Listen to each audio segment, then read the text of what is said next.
Yo, what's good everyone? Welcome back to another video. And today we're going to be talking about one business you should never appointment set for. Okay, so this might piss some people off, but I'm just going to say it. This is my opinion. The business you should never appointment set for, right? You've got coaches, you've got consultants, you've got agency owners. That's all fine. And they all fall under, well, there's some businesses in those niches that fall under this category. So it's not really one like business exactly, but it's a type of business. And that business is gonna be, shoot, deleted it. Startups, right? What do I mean by startups? What I mean by startups are businesses who are just completely starting out, obviously. They're just starting out, even from like, whether they're from zero or they're making a little bit of money per month, I'd still call that a startup, right? Just still in the startup phase. And the reason why I don't think anyone should be setting, except for an exception, which I'll get into, but the only reason why I don't think you should go for these as a first option for setting is a couple of reasons, right? Essentially, they have no proven system or framework. So what I see a lot of times, and people come to me in my DMs, and like, if you want to follow me if you want to send me a DM or follow me on IG, links in the description. But like, I get a lot of people coming in my DMs and they keep complaining about how they get on these like offers and they're terrible. And what I see most of the time, the common trend is that they're startups. They're just starting out, they don't have a proven system or a framework. And what you're essentially doing at that point as a setter or a closer, even as a closer too, you're essentially just wasting your time. You're wasting your time and they're relying on you to get proof of concept. So they might have this client acquisition system. They might, okay, this is our LinkedIn outreach script. Go use this, go reach out to like 200 people a day now. Okay, no problem, right? Now in your head, okay, no alarm bells are probably going off. It's like, okay, this is pretty standard. But you go and do those 200 pieces of outreach per day, and then by end of week one, you absolutely hate it. And then by end of week one, it hasn't brought any results in. Now that would be a different story if that LinkedIn outreach system, that client acquisition method is proven, it's worked for them in the past, they've tried and tested it before, they've signed clients from it and they've generated a good amount of revenue from it, right? And they can back that up, okay? So essentially, that is what, that's a good thing, right? That's a good thing. But if they're just using you as a guinea pig, then you're just wasting your time. You're being their VA. They could just get an Indian VA off of Upwork or a Filipino VA to do the same job. So why? But you're not that, right? So why are you wasting your time? Okay, they're relying on you to get proof of concept. They're relying on you to see if what they do, if their way of getting clients or whatever to book in the calendar is gonna work or not. They're seeing if you're gonna throw something at the wall and if it works. That's not their job. That's their job. They need to make sure that their systems are proven first and tested by themselves on a small scale. Make sure there's a proof of concept first before they think of bringing on a setter, right? And if you're a business owner and you're watching this and you're a startup, nothing but love, but don't do this, please. And then here's the thing. Oh, but I'm delegating. Oh, I don't have time for outreach. That's an excuse. That's BS, right? Especially if you're starting out. Like, what are you spending your time on?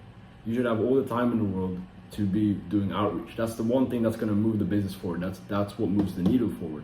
If you shake as many hands as possible, you hit up as many people as possible, that is how you're going to get your potential clients, is by getting in front of them. Like, what else is there? What else are you spending your time on? Everyone has the same 24 hours and you're just a startup. What are you doing, right?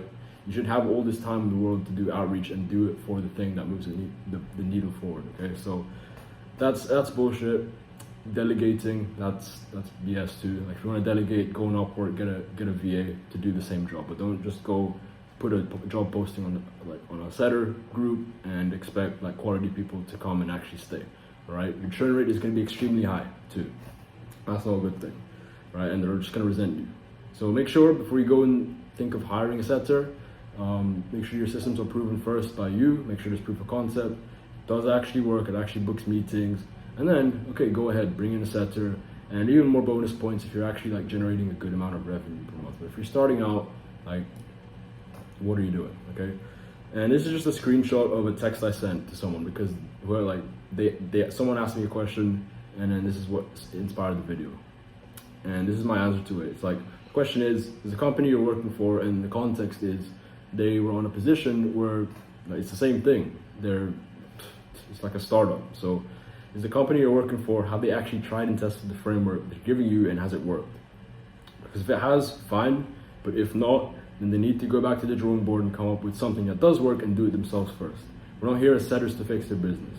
So that last sentence is super key. We're not here as setters to fix their business. We're not here as setters to figure out, like, to give them proof of concept. They need to get the proof of concept themselves. Our job as a setter has to be just book the meetings using a proven framework, and then it's not a waste of anyone's time, okay?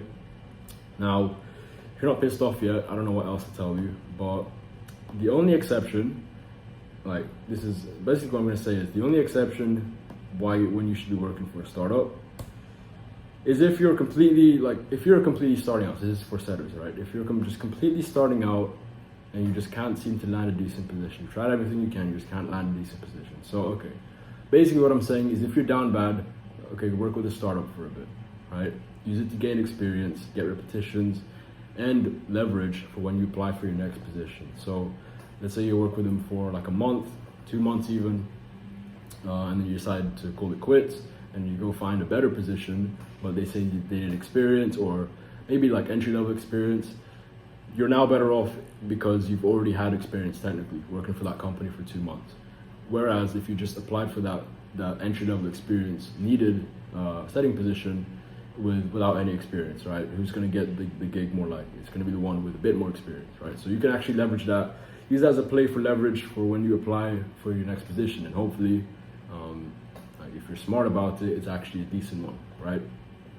But use it to gain experience, get repetition. What I mean by repetitions is, like, obviously if you're starting out, you don't really have the skills yet. You probably don't know what you're doing. So this is like it's almost like practice. Like it is practice. Like this is a really good way to get practice. If you really aren't that confident yet in yourself and your skills, then okay, fair enough. Stay at the startup. Use the frameworks that they give you. Hopefully something sticks, but use it to get repetitions and experience first, all right? But then other than that, I would recommend avoiding. So that's just my opinion. Let me know your thoughts in the comments, and let me know your thoughts in the comments. What your take is on this, and if you've ever worked for a startup, what's your experience like with them? Like, especially if they have no proven system or framework, they're just like throwing you the framework, and it's like, okay, go send this to 200 people a day. So that's pretty much it. Hope this video helped. Hope this video gave some clarity, and it just gave you more of an idea, okay, what kind of businesses to avoid. I'd say this is the main one. I could make like another video about another type, but this is really the main one that you should avoid. Other than that, most positions are pretty decent and there's potential with them, and then there's some really, really good positions. But those you have to either not get lucky. I don't want to say get lucky, but you have the good positions, you got the decent positions, and then you get things like this, all right? And this is what you should pretty much avoid, unless you fit the exception, okay? So I hope you enjoyed this video.